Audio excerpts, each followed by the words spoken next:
ایک حدیث ہے جس کو علامہ البانی رحمہ اللہ علیہ نے صحیح قرار دیا ہے کہ ایک بار عبداللہ ابن عمر رضی اللہ تعالی عنہما ایک مسجد میں گئے، ایک شخص کو دیکھا کہ وہ لمبی لمبی نمازیں پڑھ رہا تھا، لمبا قیام کر رہا تھا. تو عبداللہ ابن عمر رضی اللہ تعالی عنہما نے کہا کہ کون ہے جو اس شخص کو جانتا ہے؟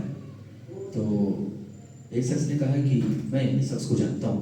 تو عبداللہ ابن عمر رضی اللہ تعالی عنہما کہتے ہیں کہ اگر میں اس کو جانتا تو اس کو بتاتا کہ تو زیادہ سے زیادہ رکوع اور سجود کر. کیوں؟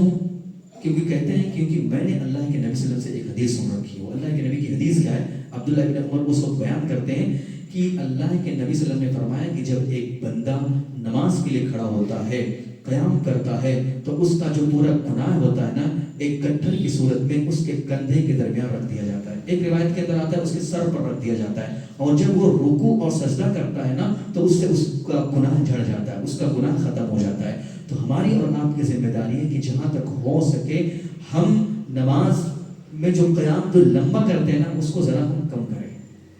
بسا اوقات ایسا ہوتا ہے کہ ہم کسی کو دیکھتے ہیں کوئی آیا ہوا ہے تو اور بھی اپنے نماز کو تسنو کرتے ہیں، اپنے نماز کو بنانے کی کوشش کرتے ہیں. تو شریعت اسلامی نے ذکر کیا ہے کہ آپ لمبا قیام نہ کریں، آپ رکوع سجدہ کثرت کے ساتھ کریں. مثال کے طور پہ ایک گھنٹے میں اگر کوئی انسان ایک رکعت پڑھ رہا ہے، ظاہر سی بات ہے ایک رکعت اگر پڑھے گا تو ایک رکوع دو سجدہ کرے گا. لیکن ایک گھنٹے میں اگر اسی نے 10 رکعت پڑھ لیا تو 10 رکوع ہو رہا ہے، 20 سجدے ہو رہے ہیں، اس کے گناہ زیادہ سے زیادہ جھڑیں گے، اس کے گناہ زیادہ سے زیادہ معاف ہوں گے ایک طریقے سے. تو ہماری اور آپ کی ذمہ داری ہے کہ زیادہ نماز پر ہم فوکس کریں. اچھا، اس سے ہرگز ہی مراد نہیں ہے کہ جس طرح ہمارے دیگر بھائی بس وہ جس طرح ایک جانور ہوتا ہے یا پرندہ ہوتا ہے اور دانے کو چمتا ہے اور چمتے رہتا ہے اور جلدی کرتے رہتا ہے، رکوع کرنے سجدہ کی جلدی کھڑے ہوئے، پھر یہ بھی ختم کرنے کے چکر میں یا اپنے گناہ کو ختم کرنے کے چکر میں کہ ہمارا گناہ زیادہ. تو یہ مراد نہیں ہے. دراصل جو کانسیپٹ بنا ہوا ہے نا کہ ایک لمبا قیام کرتے خود اپنے آپ کو تکلیف دیتے ہیں، تو یہ درست نہیں ہے، درست سمجھ. اچھا ہاں،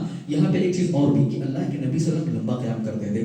تو اس تعلق سے جو محدثین نے اشارہ کیا ہے کہ رات کی نماز جو ہے جیسے تراویح وغیرہ ہے، تو اس طرح قیام اللیل وغیرہ ہے، اگر آپ پڑھنا چاہتے ہیں تو لمبی نماز آپ بالکل پڑھ سکتے ہیں. اللہ کے نبی پڑھتے تھے کیونکہ تنہائی کی نماز ہے، وہ اکیلے کی نماز ہے، اللہ اور آپ کے بیچ کی نماز ہے. تو آپ لمبا کریں، کوئی مسئلہ نہیں. لیکن جب دن میں آپ نماز پڑھیں، کوئی سنن نفل مستحبات کوئی بھی نماز اگر دن کے اندر پڑھ رہے ہیں تو آپ کی ذمہ داری ہے کہ معتدل نماز پڑھیں. نہ ہی آپ کا زیادہ فاسٹ ہو جس طرح ہمارے دیگر بھائی کرتے ہیں، اور نہ ہی ایک دم لمبا قیام ہو جس طرح وہ شخص کر رہے تھے جس کو عبداللہ بن عمر رضی اللہ تعالیٰ عنہما نے دیکھا تھا. تو ہماری ذمہ داری ہے کہ اپنے قیام کو معتدل بنائیں، سجدہ اور رکوع ان تمام کو معتدل بنائیں.